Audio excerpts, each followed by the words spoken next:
Okay, yes, guys. Top of the moment to you all from wherever you are joining us from. This is the Comrade Show. My name is Comrade Lamti Oriahi. This is a quick one, occasioned by the events of yesterday.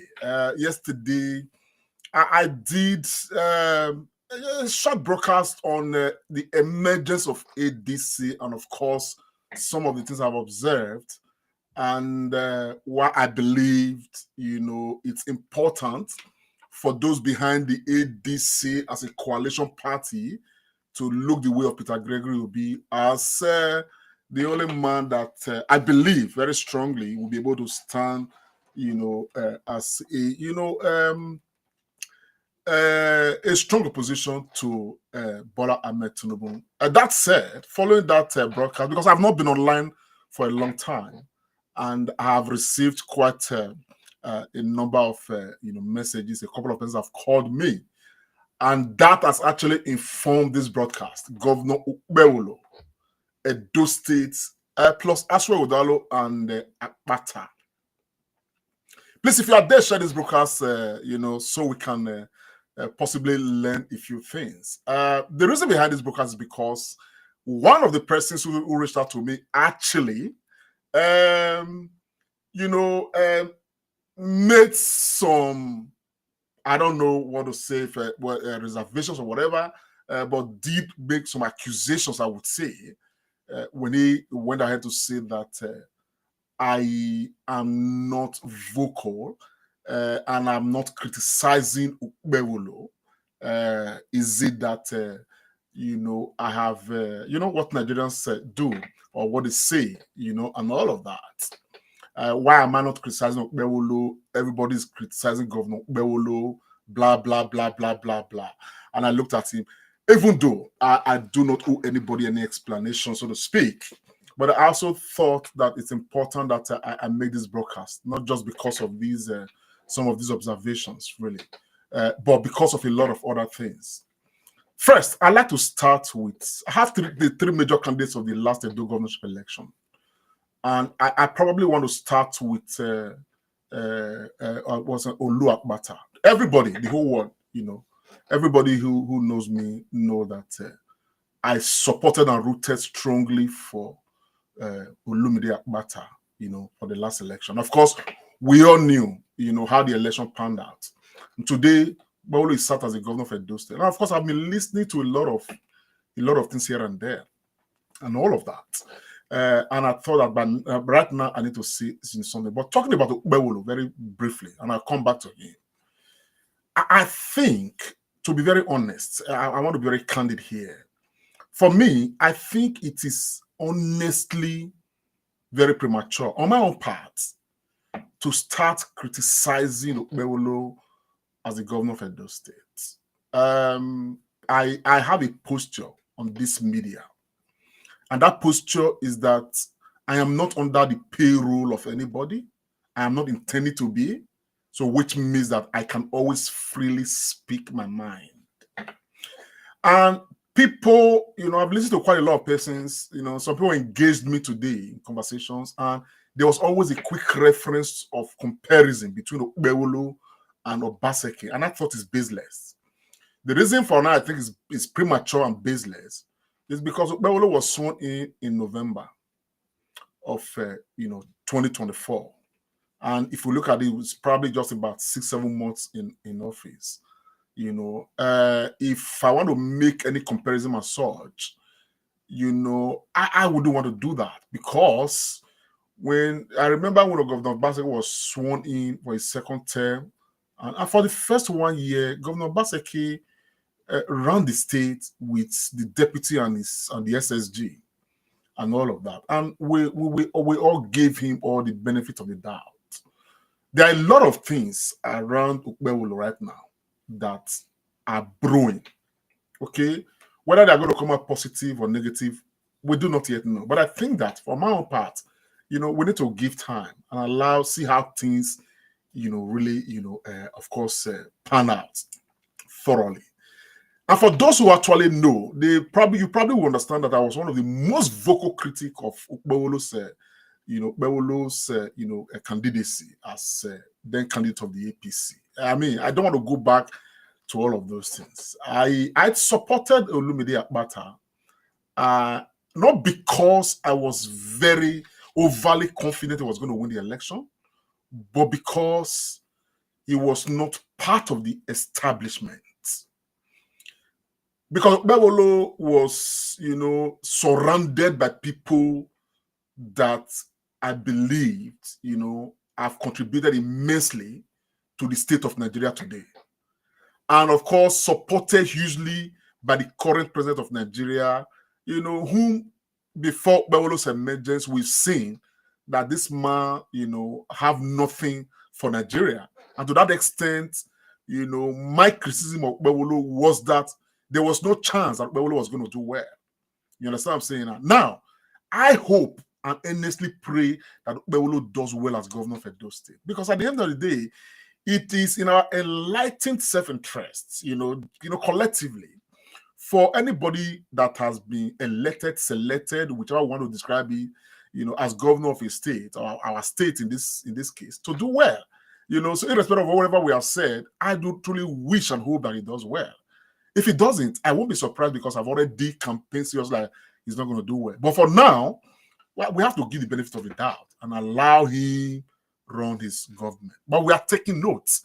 When it's time to look at the issues, definitely we are going to, speak out. Now, but for Olumide Akpata, like I said earlier, he was not part of the establishment. We had Asue Igodalo, who was, supported and sponsored by the, incumbent governor of Edo State. And we had Okpebholo, who had the federal mind, and Olumide Akpata was the outsider. And I just thought that, man, look, we've seen 99 of both APC and PDP. Let us try something new. Even though I was not overly confident that Olumide was going to win the election, I also knew that I needed to, stand with integrity, stand with somebody I believed, being an outsider, will not be worse than what we've seen before. That said, standing here this evening, I would say, very confidently that I am somewhat also very disappointed in Olumide Akpata. Maybe this is just a way of me sending a message to him and, of course, to his clan and to all of the people around him. Very disappointed in him and, very suspicious too, that if he had won the election, what would Edo State, have been like? The reason is this, very clear and obvious. Now, Olumide came into the fray, and many of us were very vocal, looking at the state of Edo State, believing that Olumide was going to be, a better man. Though, like Olaro to me, says that you cannot predict the temper of a chick still in its egg. Election came, and of course, we saw the way the election, was decided. Olumide immediately after our election, with all due respect, absconded, in quotes, was nowhere to be found. And as a matter of fact, he abandoned ship. He abandoned his constituents. According to the result, I think he scored about 12,000 votes, which meant that, he abandoned the people who believed in him. And he abandoned Edo State. That today is my grasp to Olumide Akpata. And I make bold to say that for me, it's very disappointing. It is not what represents what a leader ought to be. Okay? This is very important because you want to govern the people. The people need to have something, some things to refer to.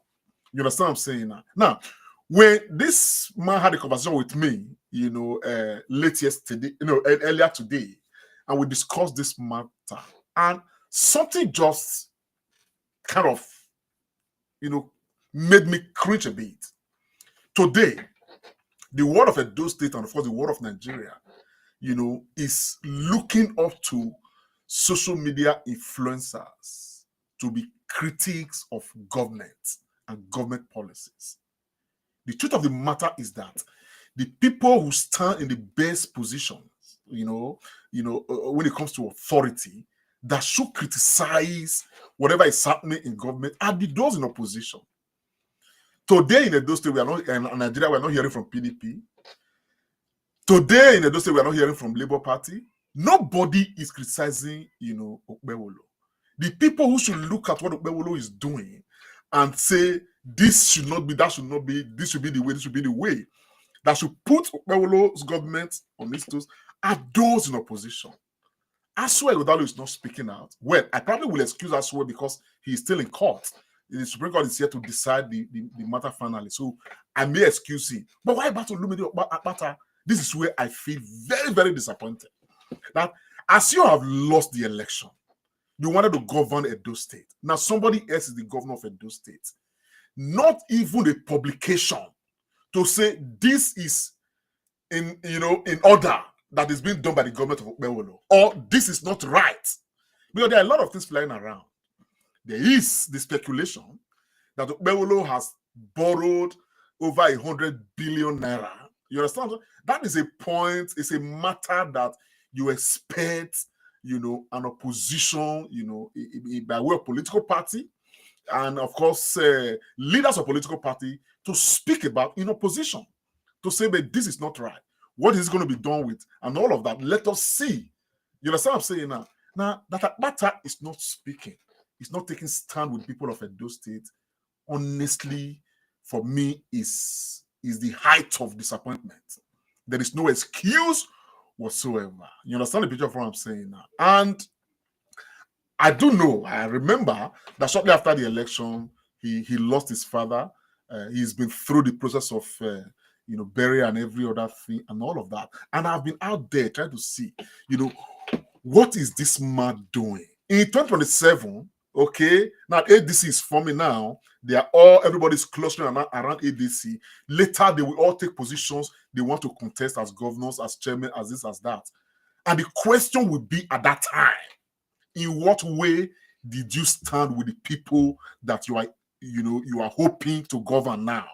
In what way did you take side with the people? In what way did you give, that necessary representation? This is the area right now where I am seriously having grasp.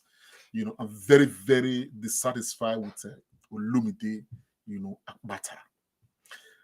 For Okpebholo, I did say that, man, look, I'm not going to go into anything like criticism, but we are taking note of many issues. And probably it's also a message to the camp of, Okpebholo. Okpebholo, in the course of the election, went into, a swampy area or a waterlogged area and called the place River Obaseki. And today, we are seeing the way, water is taking over the whole of Edo State. With erosion and all of those things and all of that. Okay, these are points you expect political parties and leaders of political parties, people who have contested as governors, flag bearers of political parties to come out and say, no, this cannot be, that cannot be, this should be, this should be. How do we come together to try to sort out some of these issues? Now, I don't think that criticism of government and policies of government and programs of government, it's something that is an exclusive preserve of people who are vocal or people who have become influencers, social media wise, and all of that. I think that the people who should be at the forefront are those truly in opposition.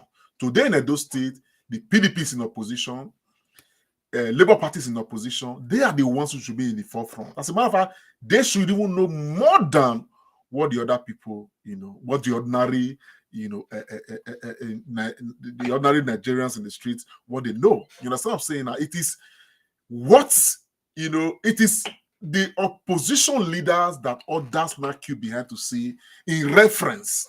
Olumide acknowledged this, spoke about this, and this and this and this. This is what our findings are, so that people will have, a very credible platform to live from. So I am truly not satisfied. Probably this should be a wake-up call to Olumide. Akpata, and of course to his clan, like I said, to everybody around him. He should hear this, and I want to make this public. You understand what I'm saying now? And this is where I honestly, have tremendous respect for Peter Gregory Obi. And I said this previously in my broadcast. This is where again my advocacy for Peter Obi will not stop. Obi contested presidential election in 2023. He lost. Obi did not chicken out. Obi did not go and hide. Obi is still everywhere. Obi is speaking out, from all of his, handles. He's attending interviews. He's identifying the ills of this current government. Obi has become the opposition, a leader and the opposition political party all in one in himself. Because we have a National Assembly that's a lame duck National Assembly. But Obi is speaking out. What's his name? Bola Ahmed Tinubu borrows money. Obi speaks and asks, what is this money, being borrowed for? Why are we borrowing for consumption? So you can see Obi everywhere. And that is a man, as far as I'm concerned, taking side with the people of Nigeria, standing with the people of Nigeria to question, the status quo, to question the authority that is, coming out from, the authority that Bola Ahmed Tinubu is dispensing. Now, how can we forget Peter Obi? If Peter Obi since 2023 has gone to hide, we have not seen him. He's not saying anything. You understand what I'm saying now? Today, I'm sure a lot of people would have said, oh no, this one is not serious. And so for those who say they emulate Peter Gregory Obi and is their leader, people like, what's his name, man? Olumide Akpata. I think that Olumide Akpata should equally do the same, as far as Edo State is concerned. That's his constituency. But for Olumide Akpata to probably hide now, you understand what I'm saying now, and not be visible, and he will come around tomorrow, maybe in 2027, to say he wants to run for governor of Edo State, it will be a travesty. Honestly, it will be, because people are going to ask. I will ask, in what way have you taken side with the people? In what way have you been on the side of the people of Edo State? You understand what I'm saying now? I will ask. You understand? So I make both to say these things because, look, I cannot mortgage myself. It's not possible. And so for Nigerians out there who are probably listening to some influencers out there to show them the way, to tell them who is good and who is bad and all of that, I think that we should ask the right questions. You understand what I'm saying now, as far as this matter is concerned. Then, for Asue Udalo, irrespective of the court process that's ongoing, Asue Udalo is a big name right now in the politics of Edo State. And I also, believe very strongly that from what I have seen, Asue Udalo seems himself to have also hidden. Asue Udalo is not visible anywhere. I mean, you are the flag bearer of a major political party who probably would still become the governor of Edo State if the Supreme Court process goes your way. And a lot of things are happening right now under, Okpebholo. People are pointing out different things and all of that. Some of which we may not be able to independently verify. And yet, we are not seeing statements from Asue Udalo, to at least make us see that, yes, even though this man is not sat here as the governor of Edo State, this man is with the people of Edo State. Because at the end of the day, the importance of opposition is not to destroy government, but to strengthen governance and to make government better and work for the people of Edo State. I give you a clear example. Okay, in the United Kingdom, the British government, they have a lot of welfare package, for their citizens and all of that. And of course, looking at the sustainability of all of these, packages and everything, what is it called? The current government, of Labour Party, proposed to cut down some of the benefits. And there was strong opposition to that. And there were negotiations and every other thing.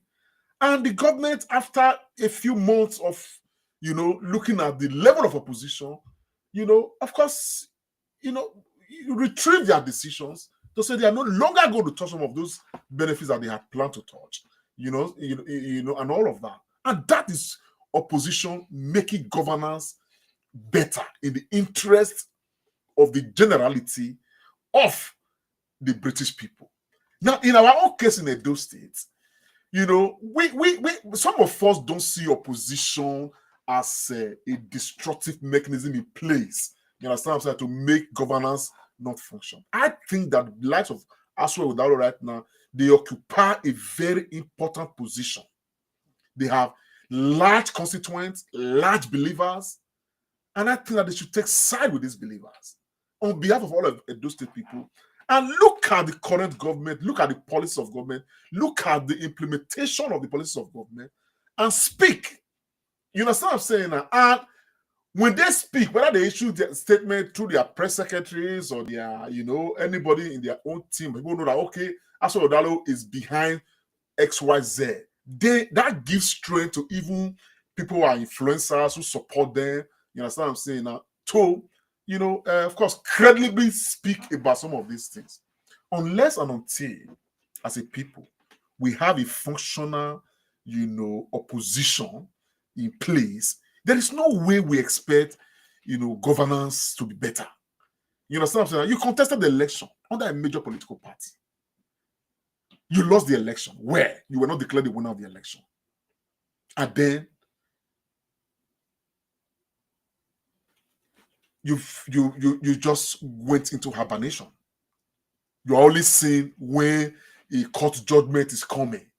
I mean, I don't think that's how it functions.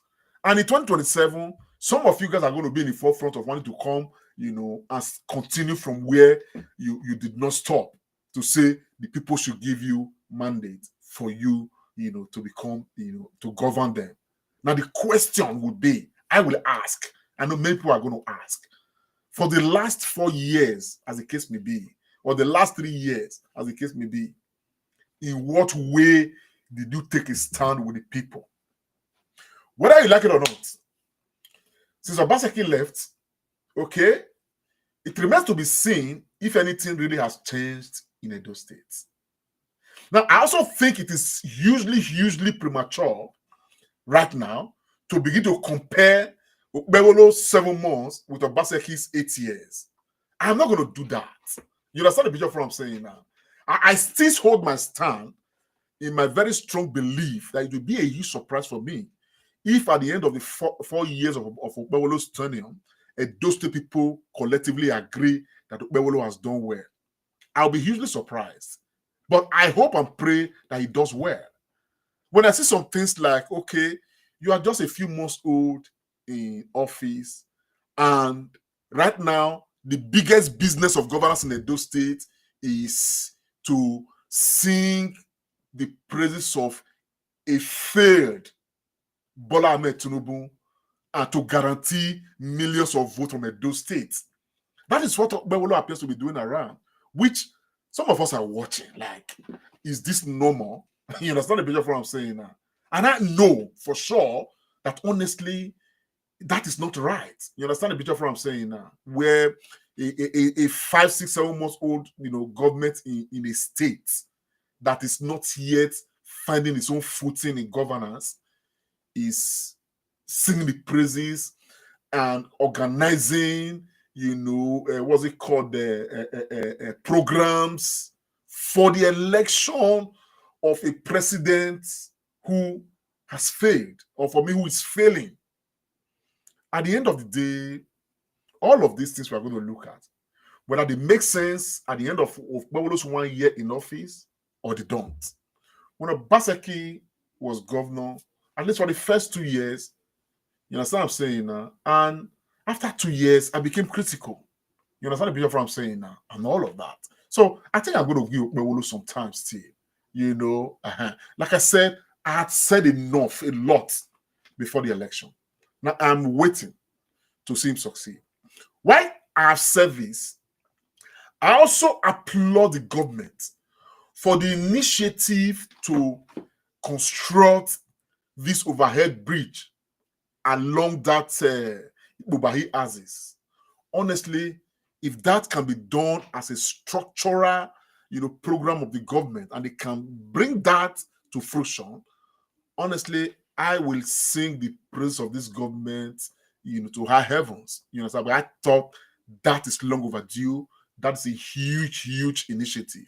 You understand what I'm saying now? So that's something too that we will applaud. You understand what I'm saying now? I'm hoping that it is not a matter where, some brick, mortar and this thing, they are used to stand some post somewhere and becomes an abandoned project. I hope they put through with it, because it will be of huge economic benefits to the people of Edo State. And I hope that it push through that. And also, I'm also pleased. I mean, I would not fail to say that.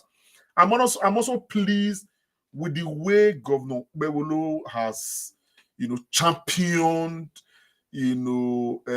fixing the relationship between the palace and government of Edo State. I think that is healthy for everybody. That's a good thing. But on the other things of the economy, of security and everything, a lot of work needs to be done. You understand a bit of what I'm saying now? But for now, of course, the issue of 100 billion, I think government should come clean. In one breath we hear that, oh, we have not borrowed 100 billion. In another breath we hear that, oh, you have written a letter to the House of Assembly to approve 100 billion. What the 100 billion is going to be used for, government should come clean. And I give an example. In UK, you can, I don't know how to put it. Major programs of government, you can actually just go online and see everything about these major programs that government is embarking on. Everything about it. How much they are spending, where the money is coming from, who is paying the money, how they are getting the money, when the program is going to start, when the program is going to finish. Everything is that transparent because they owe the people that much. And I also do think that in Nigeria, we owe our people that much, except that we are not practicing, the way we ought to practice governance. But these are things that, proper, credible opposition in, leadership of political parties can actually champion for the general good of everybody. So for me, this is where I stand at this moment. So which is why I will still give the latitude. I think Okpebholo, I mean that there are a lot of people, speaking out and every other thing. We must also realize that a lot of people have vested interest in this matter. A lot of people have so many, a lot of people have personal interest. So at the end of the day, sometimes you begin to question the credibility of those asking questions, because of where the vested interest you could see. In our case, in my own case, I am a freelancer as far as this matter is concerned. There's no vested interest. Everybody who does well, we will applaud. We will give them their flowers. But for everybody who is not doing the right thing, you understand what I'm saying now? We will also speak to the extent to which the right things are not being done. At the moment, we will come and discuss governance. For now, we are looking at the national level. So my people of Edo State, it's not going to be too long. I just want to draw the curtain here. My name is Komelanti Oriaki. Please share the broadcast if you could, and I will appreciate that. God bless you. I'll see you again when I see you. Bye for now.